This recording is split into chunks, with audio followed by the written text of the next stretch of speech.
I'll try to give you some additional definition about it. We'll talk about what we're doing as far as our company itself to try to help to facilitate some of that.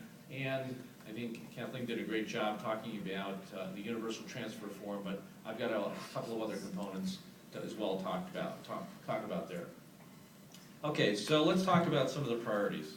You know, the key priorities that we're seeing is it's all about outcomes-based data, and it's really all about the data, really getting to the data, being able to provide the analytics around the data, the dashboards for the data, looking at the workflows, continuity of care, electronic medical records, providing access to lab results, as well as patient consent for data sharing, interfaces, all the various interfaces that are necessary between all of the stakeholders. So this really comes down to the exchange itself, patient analytics to create care teams, outcomes measurements, the clinical decision support.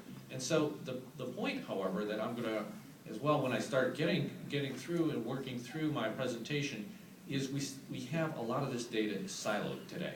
And that's part of the problem that we're trying to break down, is to break down and integrate and create interoperability between these various silos and the interfaces necessary.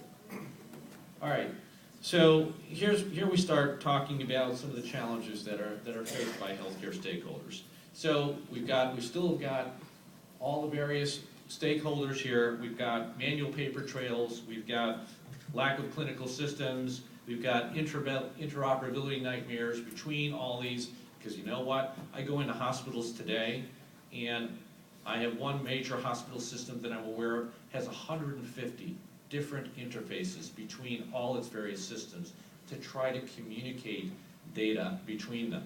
Very difficult, and it costs them absolutely an enormous amount of money on an annual basis, besides the fact they have no direct control over it. The whole aspect about the various heterogeneous environments, basically the obstacles for the reporting, as well as the consumers basically are relegated to whatever they get. They got to be lucky they're getting it as far as information.